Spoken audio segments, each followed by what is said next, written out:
तो बच्चों, आज की कहानी का नाम है चुगलखोर भेड़िया। एक बार एक जंगल में जंगल का राजा शेर बीमार पड़ गया। सभी जानवर उसकी सेवा में लगे हुए थे। उसी जंगल में एक भेड़िया और एक गीदड़ भी रहते थे। भेड़िया और गीदड़ आपस में दुश्मन थे। भेड़िया हमेशा ऐसा सोचता था कि मैं कुछ ऐसा करूं जिससे गीदड़ का सर्वनाश हो जाए। एक दिन जब सभी जानवर शेर से मिलने पहुंचे तो गीदड़ किसी कारण से वहां नहीं पहुंच पाया। शेर ने पूछा, ये गीदड़ आजकल कहाँ रहता है? वह मुझे देखने क्यों नहीं आया? भेड़िया तो जैसे इस बात का ही इंतजार कर रहा था। वह तुरंत बोला, महाराज, वह गीदड़ तो आपके मरने का इंतजार कर रहा है। वह कहता है कि राजा मर जाए तो मैं जंगल का राज संभाल लूं। इसी कारण वह दूर किसी मंदिर में मन्नत मांगने गया है। महाराज, जब मैंने उससे कहा कि तुम क्यों राजा के मरने की दुआ करते हो, तो उसने मेरी बेइज्जती की और कहा कि मैं तो आपका चमचा हूँ। उसके बाद भेड़िया आगे बोला, महाराज, मैंने भी गीदड़ से कह दिया कि मैं तेरे जैसा नमक हराम नहीं हूँ। मैं तो महाराज के लिए अपनी जान तक दे सकता हूँ।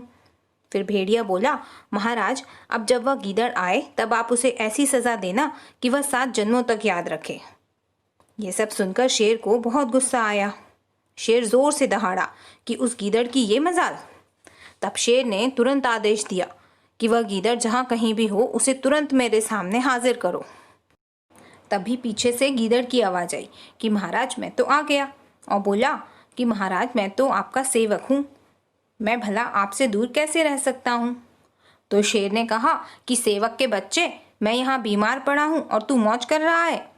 तो गीदड़ बोला, नहीं प्रभु, मेरे ना आने का कारण कुछ और ही है। दरअसल मैं जंगल जंगल भटक रहा था, कई गांव में गया। आप मेरे पाँव देखिए, कैसे छाले पड़ गए हैं और सूज भी गए हैं। तो शेर ने कहा कि तुम क्यों भटक रहे थे? किसने कहा था तुम्हें ऐसा करने के लिए? तो गीदड़ बोला, महाराज, मैं तो आपकी बीमारी के लिए भटक रहा था। फिर बड़ी मुश्किल से एक वैद्य जी मिले। उनसे काफ़ी मिन्नतें करके मैं आपके लिए औषधि लाया हूँ। उन्होंने कहा है कि आप इस औषधि को खाकर 2 दिन के लिए भेड़िए की खाल ओढ़कर सो जाएं। तीसरे दिन आपकी बीमारी दूर हो जाएगी। तो फिर क्या? यह सुनते ही शेर ने भेड़िए को धर दबोचा और पलक झपकते ही भेड़िया मारा गया। तो बच्चों, मोरल ऑफ द स्टोरी ये है कि हमें कभी किसी की झूठी चुगली नहीं करना चाहिए, वरना हमारा हाल भी भेड़िए जैसा ही होगा। तो बच्चों, आज की कहानी का नाम है धोखेबाज भेड़िया। एक जंगल में बहुत से जानवर रहते थे। वहाँ एक धूर्त, लालची और चालबाज भेड़िया भी रहता था। एक दिन उसे जंगल में घूमते फिरते एक मोटा ताज़ा बैल मरा हुआ दिखाई दिया।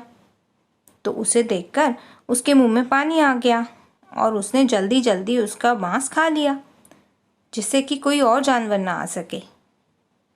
जल्दीबाजी में मांस खाने के कारण एक हड्डी उसके गले में फंस गई। भेड़िए ने हड्डी को निकालने की बहुत कोशिश की, मगर सफल ना हो सका और हड्डी इतनी अंदर चली गई कि उसे सांस लेने में भी तकलीफ होने लगी। तभी अचानक उसे नदी के किनारे रहने वाली सारस की याद आई।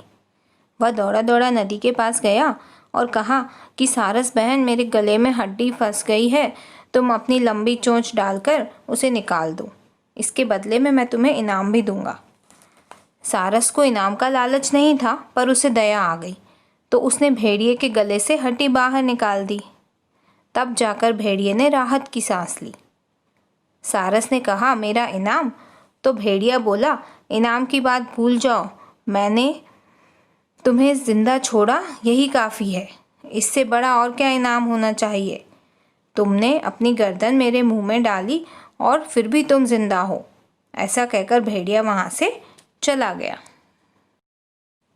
तो बच्चों, मोरल ऑफ द स्टोरी ये है कि हमें उन्हीं की मदद करना चाहिए जो उसके लायक हों। आपको आज की कहानी कैसी लगी, आप मुझे कमेंट करके ज़रूर बताना, और इस कहानी के बारे में अपने फ्रेंड्स को भी ज़रूर बताना। और हाँ, आज की कहानी में धूर्त शब्द का क्या मतलब है, ये भी कमेंट करके मुझे ज़रूर बताना। Okay, bye bye, take care.